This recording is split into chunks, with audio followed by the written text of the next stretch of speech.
ایک بیرونی جو آج بھی وہ سائفر اویلیبل ہے جس میں واضح ہے کہ ان کو باہر سے مل کے انہوں نے ایک گورنمنٹ گرائی تھی. سب کو پتہ ہے سندھ ہاؤس میں 20-25 کروڑ روپیہ چلا اور گورنمنٹ انہوں نے گرائی. اس کے اوپر مظاہرہ ہم نے کیا 25 مئی کو.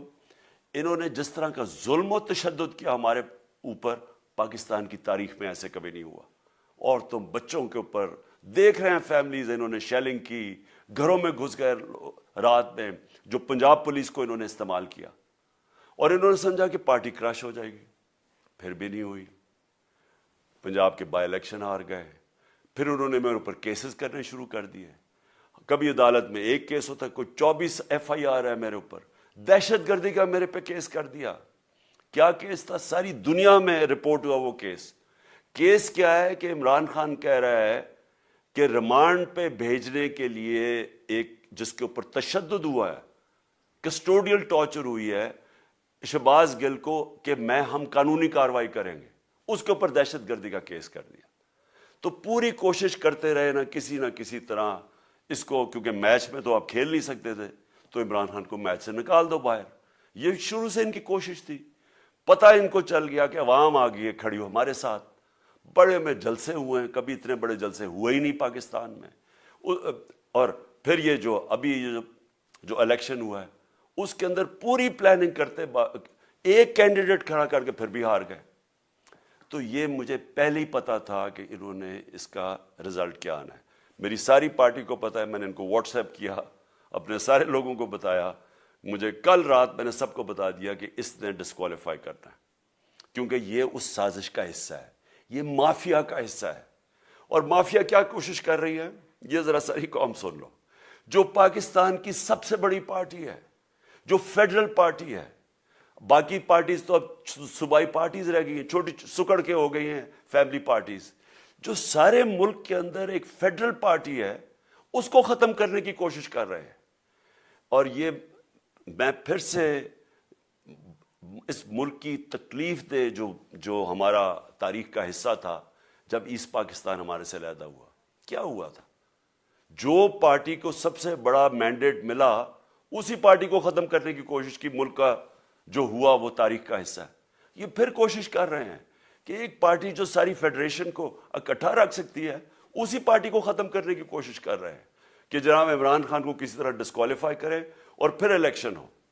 اور پھر مجھے اور نواز شریف کو ایک ہی طرح دکھایا جا رہا ہے کہ اچھا جی عمران خان بھی ڈسکوالیفائی ہو گیا تو نواز شریف بھی ہو گیا. نواز شریف اس ملک کا بڑا مجرم ہے. 30 سال سے چوری کر رہا ہے اس ملک کا پیسہ باہر. بڑے بڑے محلات ہیں اس کے اور اس کے بچوں کے باہر. ایک رسید نہیں دکھا سکتا کہ پیسہ کدھر سے آیا. میں نے کرکٹ کھیلتا تھا تو میں نے ایک فلیٹ خریدا. میں تو پبلک آفس ہولڈر بھی نہیں تھا. 34-35 سال پہلے میں نے فلیٹ خریدا جب کرکٹ کھیلتا تھا. اس کے باوجود میں نے 8 مہینے عدالت کے اندر ایک ایک رسید بتائی کہ مجھے کدھر سے انکم آئی, کدھر سے آمدنی آئی, اور باہر سے حلال کے پیسے کی جو میں نے جو خرچہ جو خریدا فلیٹ, اس کو جب بیچا بینک کے تھرو پاکستان میں پیسہ لے کے آیا, اپنے ملک میں پیسہ لے کے آیا. اس کی بھی منی ٹریل تھی. عدالت نے مجھے صادق اور امین کا, اور مجھے مقابلہ اس آدمی سے کر رہے ہیں جو اربوں روپے کی پراپرٹیز لے کے بیٹھا ہوا ہے. کبھی کوئی جھوٹ بولتا ہے کہ جی مجھے قطری کھاد کے جی قطری نے پیسے دے دیے, کبھی وہ کہتا ہے یہ ہیں وہ ذرائع, وہ فیل ہو جاتا ہے. وہ بیٹی کہتی ہے میرے لندن تو چھوڑو پاکستان میں کوئی پراپرٹی نہیں ہے, اور پھر پراپرٹی نکلا. یعنی جو بتا ہی نہیں سکتے کہ اس ملک سے باہر اربوں روپے کی پراپرٹیز ہے, اور اس کو اور میرے ساتھ کر رہے ہیں کہ جی آپ دونوں ڈسکوالیفائی ہو گئے.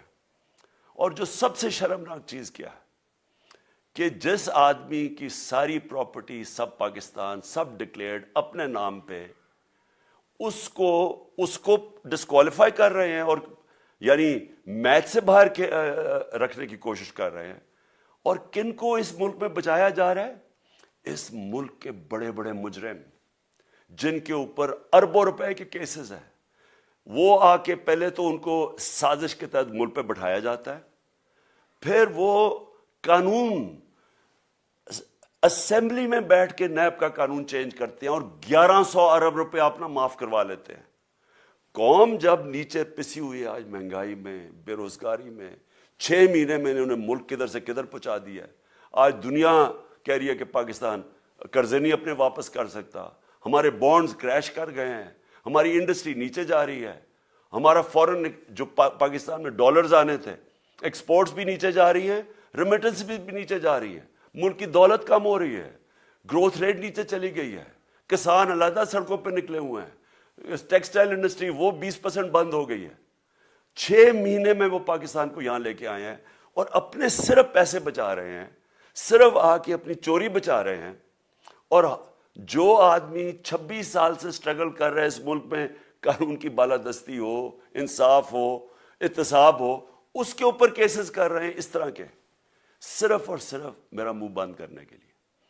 میں آج اپنی ساری قوم کے سامنے یہ آپ سب کے سامنے یہ وعدہ کرتا ہوں کہ میری جتنی بھی زندگی ہے وہ ان چوروں کا مقابلہ کرنے کے لیے.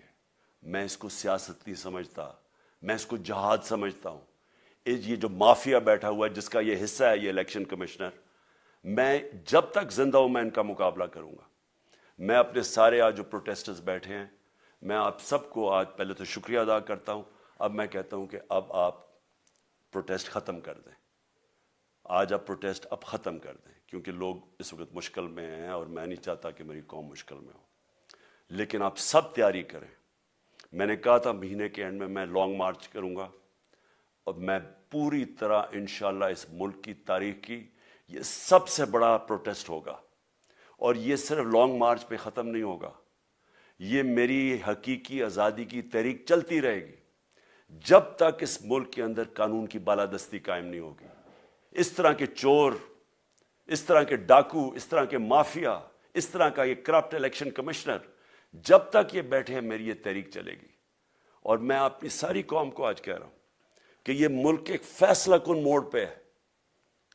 اگر ہم جو اللہ کا حکم ہے کہ ظلم اور ناانصافی کے سامنے کھڑے ہو، جہاد کرو، اللہ کا حکم ہے امر بالمعروف، اچھائی کے ساتھ کھڑے ہو اور اس طرح کے چوروں کے خلاف کھڑے ہو، جب تک ہم قوم اس فیصلہ کن وقت پہ اب جدوجہد کرنے کے لیے تیاری نہیں کریں گے، ہم ان چوروں سے اپنی جان نہیں چھڑا سکیں گے. جہاد اللہ نے ہمارے پہ فرض اس لیے کیا ہے کہ جب ہم ظلم کا مقابلہ کرتے ہیں اپنی بہتری کرتے ہیں، ظلم کم ہو جاتا ہے. جب ہم اس طرح کی ناانصافی اور ظلم کے سامنے سر جھکاتے ہیں ہماری معاشرہ تباہ ہو جاتا ہے. جب معاشرہ اچھے اور برے کی تمیز ختم کرتا ہے، یہ چور جا کے ملک کا فیصلہ کرتے ہیں، وہ معاشرہ کو تباہ کر دیتے ہیں. ہم آج اس فیصلہ کن وقت پہ کھڑے ہیں. میں آپ کو کال دوں گا، پھر سے میں آپ کو کہوں، اور انشاءاللہ اس ملک کی تاریخ کی یہ سب سے بڑا مظاہرہ ہوگا، یہ سب سے بڑی پروٹیسٹ موومنٹ ہوگی اور یہ رکے گی نہیں. اب یہ جب تک ہم اس ملک کو حقیقی طور پہ آزاد نہیں کرتے، یہ میری پروٹیسٹ موومنٹ اب چلتی رہے گی.